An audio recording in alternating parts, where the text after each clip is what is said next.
Hello, I'm Colleen Gallagher, CEO at OnWrd UpWrd, and you're listening to the Association Insights podcast powered by OnWrd UpWrd, where each week we interview association leaders from across the country to hear how they're trying new things, taking big risks, and delivering value for their members. We'll explore the realities of what it means to work in and with associations and bring you the insights and inspiration you need to advance your career and make big changes at your association. Let's get started.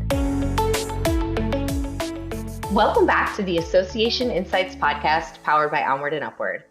I'm your host, Colleen Gallagher, and today I get to welcome back a very special repeat guest, Kara Dickerson, founder of Content with Impact. Kara brings years of experience in growing new markets for events, supporting the sales pipeline with event content, and positioning Fortune 500 execs and innovators as influential thought leaders and brand stewards for their industries. Previously, I knew her in my CTA life. She was the VP of Strategic Partnerships and Conferences for the Consumer Tech Association, producer of CES, the world's most influential tech event and one of the leading platforms for CEO thought leadership, where she curated the globally renowned CES Keynote stage and conference program showcasing the stories of technological innovation that are reshaping our world. But most recently, I had the pleasure of working alongside Kara on an amazing event, InfoComm 2026 in Las Vegas just a couple weeks ago. Kara spearheaded the Keynote program efforts with their team and did such a tremendous job, so we could not wait to get her on to talk all about it. Kara, thanks so much for joining me on the podcast today. Hi, Colleen. Thank you so much for having me. I'm so excited to be back on Association Insights and frankly to have just wrapped up this great collaborative project and to have had the opportunity to work with your team again. I know, it was so fun. And so I want to start with the vision. So keynotes obviously have always been a part of very many conferences, and this year InfoComm really elevated them into a marquee part of the attendee experience. So I'd love to know what was the thinking behind that evolution and what you hoped that attendees would take away. So, I think what's so fascinating about InfoComm is that it represents an industry that so many of us experience in every part of our everyday lives, but we don't know anything about it. It's one of these, I think, kind of one of the best kept secrets in terms of what's happening behind the scenes. So InfoComm, I think just to start at the beginning, InfoComm represents the professional AV industry, which is the technology and the experiences that create the collaborative work experiences that we have. Colleen and I are on video right now recording this podcast. We've all been collaborating kind of globally for a number of years using these digital tools that we've all become so accustomed to. So this is the industry that is representing the future of work and collaboration. They also are creating the experiences that affect our everyday lives and the way that we play and entertain ourselves and have fun. So the concerts and the immersive experiences that you kind of engage in for entertainment and for fun are also part of the pro AV industry. So they're creating the video and audio experiences at sports stadiums. They're behind the Sphere in Las Vegas. It's a really incredibly powerful industry. So when we started to think about the Keynote program, we wanted to think about what this industry represents and what it enables for people in their everyday lives. And so, one of the things that's starting to become very much a reality, when I worked at CES, we used to talk about the fact that every company was a tech company in some way, no matter what they did, because tech enabled so much innovation across industries. And I think we're seeing a similar trend happening right now in that every company is also becoming a media company. Everyone is creating content. Every gathering is a stage at this point. And InfoComm is really the place, the show for North America that brings all of these pieces together. So it connects the industry, all of the end users that are using this technology to create incredible experiences. It's the integration channel that's actually doing the work.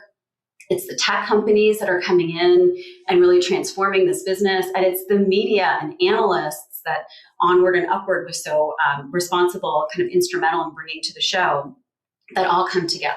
So when we thought about a Keynote program for this type of industry and this incredible innovation platform, our goal was to create a marquee storytelling platform that represented the big stories of this industry, because it is so behind the scenes.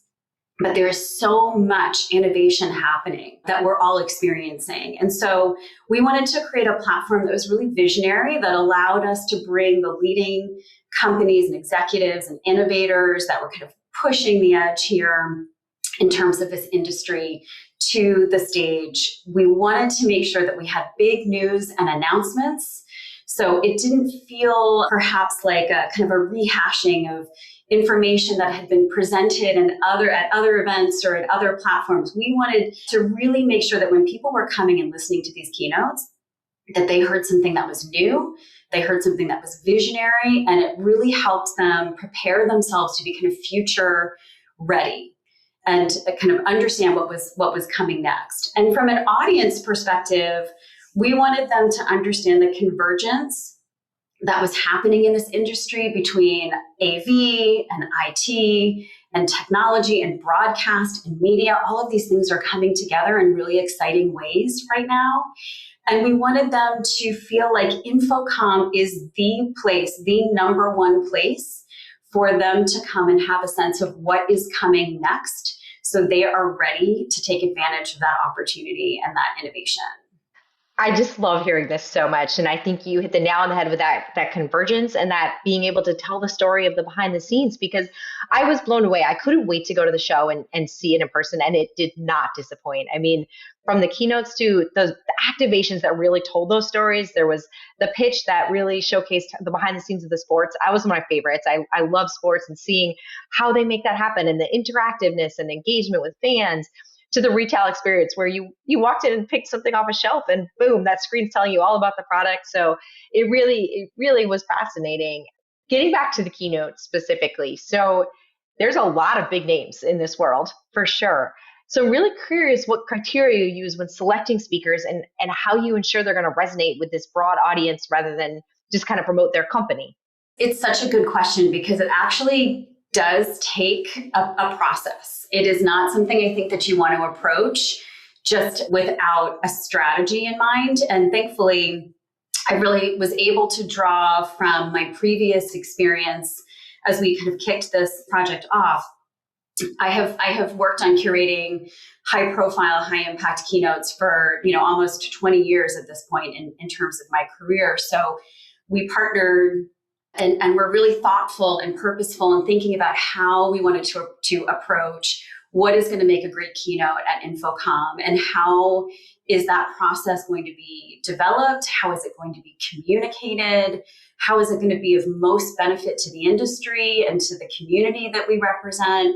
And also, how is it going to help grow the show and help us take the show to the new places and the kind of the new heights that we have in mind for the future? And so one of the first things that we did was to kind of take a step back and really think about what are the key trends and themes that are happening within the industry. Kind of where is the industry going? Where is it going to be in 3 to 5 years? What does that mean for this community, for the buyers and the customers of this types of technology? What does it mean for the show and the types of people that are going to be coming, and the types of new marketplaces that we can kind of open and we can embrace within Pro AV?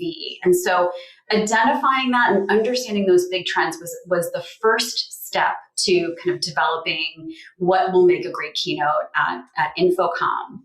And once we took that, we were able to create some criteria and guidelines. I'm a really big believer in this, because I think the more that you can be clear about what expectations you have for a storytelling platform like this, the easier it is for potential keynoters and keynoting companies to envision themselves on this stage and to understand what it is you're looking to do here, so that everybody is, I think, focused on the same goal, is really interested in bringing their A game, and really being thoughtful about whether this is the right year for an opportunity. So without getting into all the details of what the criteria and guidelines specifically I think we were able to speak very consistently to potential keynoters as well as to the internal staff and all of the people that had to help pull this program together and make it successful. So we were talking with one voice and we were very clear about what we were trying to accomplish. So the criteria and guidelines were really helpful. We also were very selective. We said, okay, we're not going to come in and say we're going to have 10 keynotes. We had a goal of having, 2 really high impact, strong, powerful stories that represented the future of this industry and where it's going. So we were selective. It was invitation only. It was very curated, and it was very thoughtful and positioned as a partnership between InfoComm and the keynoting company. We wanted the company to get as much from this opportunity as InfoComm was getting. We wanted to create this sense of shared value and partnership so that everybody was really seeing a lot of lift for this. And we positioned the keynotes as an industry storytelling opportunity, a visionary storytelling opportunity. So we partnered very closely with the potential keynote companies on content development. We focused on breaking news, making announcements, talking about today's innovation and impact, but also being able to look around the corner and saying, what is coming? Not so far off that it feels so futuristic that we can't actually envision this happening. We wanted to say, okay, in 3 years, where is this industry going to be, and how is this industry and ecosystem going to get itself ready to take advantage of this opportunity? So that communication, that really strong, close collaboration and communication between the show and the keynoting companies, and also across the entire kind of internal structure of InfoComm, was a really big part of making this keynote process. Yeah, well, that thoughtfulness and the partnership, it came through because you saw it just came through every piece of the show, which was really cool. And you talked about, visionary, but not too far off. That is a balance. And attendees, they definitely want to leave with actionable ideas, not just big picture trends. So how did you work with the speakers to make sure the content hits both the visionary piece and the useful piece? It is a balance. You are so right about that. And it's not easy. It can be very easy, I think, to tilt too far in one direction, right? So perhaps so futuristic that it doesn't feel tangible and actionable in the present day, or on the opposite side of that, too maybe promotional and kind of spot where it feels like a company pitch. And we don't want that for a keynote stage, right? So we definitely wanted to avoid either of those two extremes.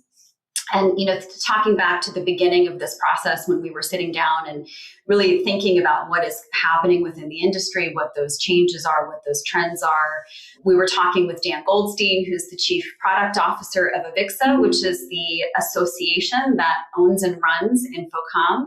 And he kind of used this term, and so I'm going to continue to use it, but credit him for it, which was future ready. So how can we think about today, and how can we think about where we want to be and what's coming, and make sure that we were really telling stories that allowed our keynote attendees to feel future ready, which I thought was something that really helped to set some great expectations for companies when we were talking to them. But we also wanted them, we encouraged the keynoting companies to think about the types of attendees that would be in the room, or the types of people, titles, kind of roles within companies that they want to be talking to, who are going to be creating the future of this business. And we encourage them to think about the CTOs, the CIOs, the COOs, who are going to be their end users, who are their future customers. What do they want to be telling them about the future of the industry and where things are going, and how they need to prepare their businesses for the future? So we use that lens quite a bit. We encouraged companies to hold announcements and to hold news for this platform, which is hard to do. It's you want to get that news out there, but we said, look, we're going to make this a really high impact opportunity and make sure that you can amplify that news that you announce in a big way. So where it makes sense, see if you can hold that for the Keynote platform specifically. And then we asked them to think big in terms of production and storytelling. So how can they inspire people? How could they excite people? How could they create content that was visually compelling, that didn't just feel like a product pitch, that helped the audience and the attendees to see the future? And I have to say that both Microsoft and Cisco really, who were our two keynoting companies, really delivered big. And we were just thrilled with the content they presented from the stage. Yeah, they sure did. And I just remember on day one, I was kind of running up from the show floor and saw, day one for that keynote, 5 people deep, standing room only in the back, and people didn't leave disappointed. It was really cool to see. One thing I always think about in these processes is, did anything surprise you? I think that's something I always reflect back on when we do something new, and it sometimes brings up some interesting things. So did you see anything that you didn't expect, or just anything that you thought was really noteworthy? I think one of the things, I don't know if it was surprising as much as it was just really exciting, was how energized the industry was when they heard about this Reimagine program. And I do just want to say that this Reimagine Keynote program was just one of several really big innovations that InfoComm brought to bear this year. And in 2026, there are a lot of new and exciting things that they were doing. You mentioned some of those, a bit earlier in terms of the activations on the floor, their focus on media, and really helping to create a compelling media opportunity that your team helped them to build. So anytime we had a conversation with a very influential company or executive in this industry, and we talked to them, we shared with them, look, this is what we're trying to do. This is what we're trying to accomplish. It is going to be curated. It is not going to be open for all. It's going to be very selective. We really want to bring the best stories to the table. People were really excited about it because they understood the benefit it can bring, because they wanted to tell the big stories that this industry is creating as well. And they were thrilled that InfoComm was going to be partnering with them and trying to help, kind of create those opportunities. So, the other thing that was interesting is people really got it. They got the reason for criteria and guidelines and expectation setting. A number of companies said to us, I don't know if this year is the year for us, but we're really excited to think for next year's show, because we actually want to have the time to think about how we can perhaps be holding announcements and thinking about telling an even bigger story in a year than we're able to tell now. And so that was really exciting for us to hear. And as you just mentioned, I always have this kind of nervous anticipation when you open the doors for the first time and to see the in-person engagement at the show, and to see, kind of day one when we opened those doors that we were in standing room only and had to add chairs and were over capacity. That was a really exciting thing to see. I bet it had to be such an amazing feeling. And you're right, the energy was just there, and it was everywhere at the show. And I think so much of that comes from that Avixa team. They are hands down one of the best teams I've ever gotten the opportunity to work with. And I was so blown away by everything they do is innovative, and they're all like in it and excited. So it definitely made it fun to be a part of. Looking at the keynote content itself. So Microsoft's keynote focused on AI, Cisco explored connected intelligence. I'm curious how intentional you are about creating this narrative across multiple keynotes rather than, hey, here's 2 standalone presentations that you're going to see. I would say that was very intentional. In working with Jen Heinold, who is, the EVP of InfoComm and their new Latin America show that just launched last year, she had a very clear vision for how she wanted the Keynote platform to kind of help and benefit the industry. And as we talk about the storytelling opportunity, when we were kind of working with companies and the process was coming together in terms of who was going to be on that stage, understanding what those big themes were that they were going to address and how that led back up, kind of laddered back up in communication speak. I don't know if that is, but into the messaging for the industry, the future of the industry was really important to us. And, I am a firm believer that your keynote program is one of the strongest opportunities as a show organizer that you have to talk about the future of your industry. The companies you select, the stories they're telling, the themes that are represented on that stage, that is a marquee opportunity that everybody is seeing, and it is a very clear indicator about what the future is going to be. And so you need to be very thoughtful about that as you make those selections. And so we also were very focused on integrating this content throughout everything that we did at the show, from timing the announcements of the first keynotes to making sure that those themes and that content pulled throughout the marketing plan all the way up to the show, to how we talked about it on site, the interviews that we set up, all of the opportunities that came for those keynoters during the show. And we're doing that now post-show too. The kind of that post-show effect, the way we continue to tell that story in a lot of different ways after the show is a big part of this as well. So just being very intentional about that storytelling was important to us. Yeah, and you could tell it really came through. Stepping back a little bit, what advice do you give other associations that are thinking about launching or maybe reinventing their keynote program, especially if they're starting from scratch? What are the first 2 or 3 things that they have to be thinking about? So interestingly enough, I just worked with another client who just did this. So I don't know if your viewers or your listeners are familiar with a show called ConExpo, ConAg. It is the largest construction, manufacturing, agricultural show in North America. It is just absolutely massive. And in 2026, they launched their first keynote stage in their show's history, 100-year history. They had not had one before. And it is such an interesting thing to think about. Why now? Why is this timing the right timing?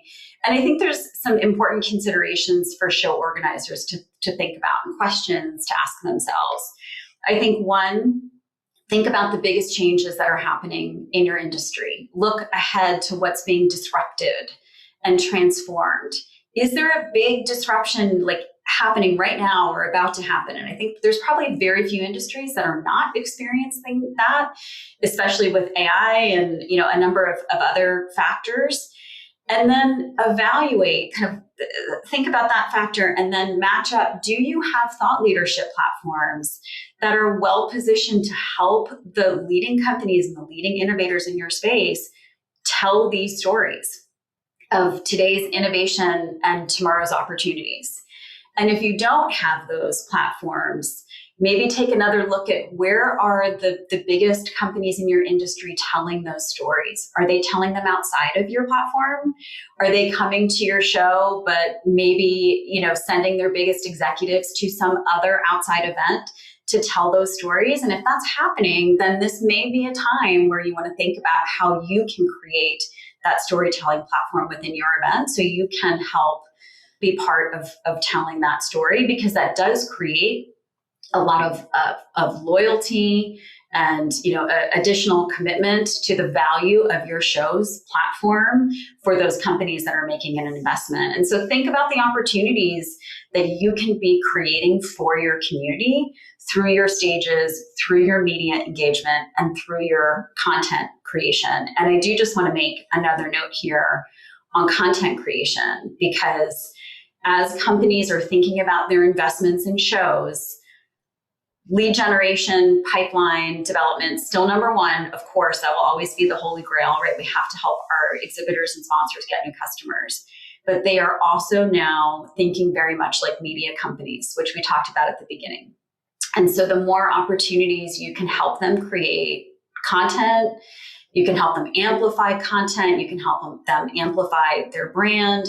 They are looking for those opportunities. They're willing to invest in those opportunities, and they're willing to invest in the right ones that are curated specifically for them. So a keynote can benefit from multiple touch points all the way through the event life cycle, from the announcement to the pre-event marketing to the on-site promotion to the post-event content creation and lead generation. So it's a really inclusive opportunity if done thoughtfully. Yeah, amen to that.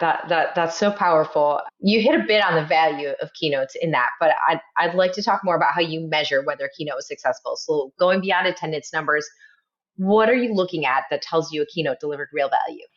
So, actually over the last few years, I've been looking at that full life cycle of a keynote and that I just mentioned above. And I had one client a couple of years ago. It's a major global brand that had a keynote on a significant platform. And one of the things when you kind of crunch the numbers from that keynote specifically, we discovered that 97% of the views and amplification that their keynote received came from outside of the keynote room itself. Wow.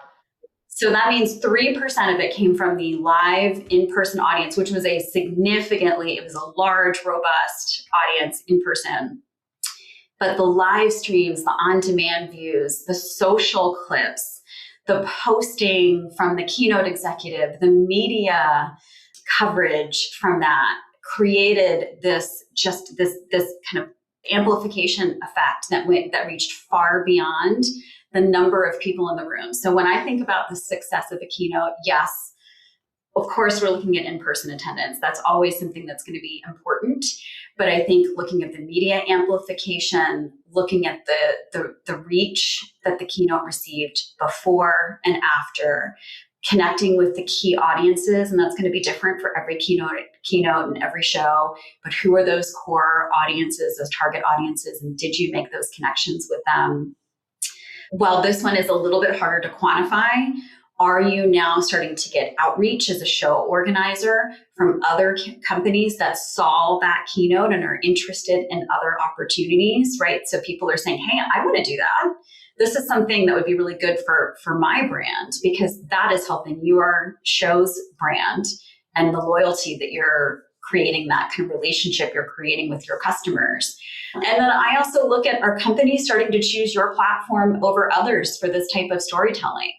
That's a very telling indicator of the power of your platform and the community that you bring together and the opportunities that you're creating for the customers that choose to invest with you. Yeah, those are all great indicators and a really good way to look at it. And I love that idea of the engagement beyond the keynote itself, because that's so real. I can't tell you how many clips I've seen and how many people talking about the keynotes over my LinkedIn feed and Instagram and things like that. So it's been really cool to watch. And I just think genuinely you must be so proud and excited of how this turned out, because I was blown away and then not surprised, but blown away still. And it was really, really cool. I'm going to ask you to get out your crystal ball here for this last question. We talked about how technology and attendee experiences they're just changing so quickly, and there's so much. What do you think keynote experiences are going to look like over the next few years, and how is InfoComm thinking about staying ahead of those changes? That's such a good question. I think there is, the one thing that I would always say is there is not just one right way to do something. So keynotes can take so many different types of forms, formats. They can be presented in person, they can be virtual, they can be immersive experiences. I would say the sky's the limit. Use your creativity. Really think about what's going to connect with your audience and what's going to have the biggest impact. But the one piece of advice that I would offer, and I think one of the things that is really, really important, regardless of how you decide to produce the keynote itself, is to be thinking of the keynotes as a content generator, and to think of that on behalf of the company who is presenting the keynote, and as the organizer, the event organizer, what is the shared value? I keep coming back to that you can create for both of you. So think beyond the 30 minutes, the 60 minutes, whatever it is in the keynote room or however people are coming together, and think like a media company. So think about the type of content that you want to create for yourself, for your keynote company partner, how broadly you can leverage that, and how creative you can get around that content package. One of the things that we did new this year at InfoComm was create a more robust content package for the keynote stage. So we're creating, highlight reels and social clips and things that we had not created in the past to help really expand the reach of the keynotes themselves far past the show, and for people who just couldn't make it to the room, during the live presentation. We're going to continue that in the future, and we're going to build on the success of 2026. And then, for next year, in 2027, one of the new areas of focus for us will be to really tell, immersive stories about live experiences and the innovations that are happening kind of in the play part of our world. When we go to concerts and we go to events and we spend money on tickets to be entertained, how is the pro AV industry? They are the backbone of all of this. And so we're excited to start telling some stories about the innovation that is happening in that segment of the industry. So we've got our sights set on that, and we're expecting another great year. Yeah, I can't wait to see what's to come. This has been so fun, and you're always filled with so many great insights for our audiences. Before we let you go, we like to wrap up all our episodes with some just for fun questions, and we have some new ones for this go around. So we'll kick it off rapid fire style here. The first one is, what is one small thing bringing you joy lately? This actually connects back to Pro AV, but I didn't intend for it to. But it's going to concerts with my 17-year-old daughter. Oh. We have one more year with her at home before she heads off, so we're trying to pack in those experiences. And we just saw Noah Khan in Philadelphia this past weekend, and we're going to go see Harry Styles at Madison Square Garden in September. Oh my gosh, how fun. Super excited about that. That's really, really cool. Okay, what are you currently obsessed with? Be it a book, a show, hobby, idea? What's the latest obsession? I'm a huge reader. I read a book a week. So I have a couple books that I read this year that I loved. One was Strangers, which has been the biggest, one of the biggest of the year, fascinating. And then Wild Dark Shore was one of my other favorites for the year. Read it with book club. I don't know that one. I'll have to add that to my list. I do a lot of audiobooks, so I listened to Strangers, and it was fascinating. So good. Awesome. Okay, what's your ideal comfort food? It's always ice cream. Can't go wrong, right? Never changes. Okay, what's a travel moment that still makes you smile when you think about it? So last summer, we took a family trip to Europe. My eldest was studying in Germany for 2 months over the summer. So we went to meet him and then do some travels after that. And we arrived in Paris on Bastille Day and got to watch the fireworks from a boat on the Seine, watching the fireworks come off the Eiffel Tower for Bastille Day. And it brought tears to my eyes. It was amazing. That gave me goosebumps just thinking about it. I can't imagine being there. That's so cool. Awesome. Well, Kara, thank you again. This is a lot of fun and such a great episode. So appreciate you joining me today. Thank you so much for having me. And that's a wrap for today's episode. The Association Insights podcast, powered by OnWrd and UpWrd, is a production of OnWrd and UpWrd Marketing and Communications, where our mission is to make associations and nonprofits the go-to source in their industries through earned media and thought leadership. This podcast is an extension of our newsletter, a weekly collection of best practices, top trends, helpful ideas, and smart strategies delivered straight to your inbox. Have you undertaken a big change at your association? Or do you have some words of wisdom from the trenches of association life? Well, we want to hear from you, and so do our listeners. Drop us a note at info@onwardupwrd.com. That's info@onwrdupwrd.com. Be sure to subscribe, give us a 5-star review, and share with your friends and colleagues. We're available anywhere podcasts are found. Come back next week for more association inspiration and insights. Thanks for tuning in.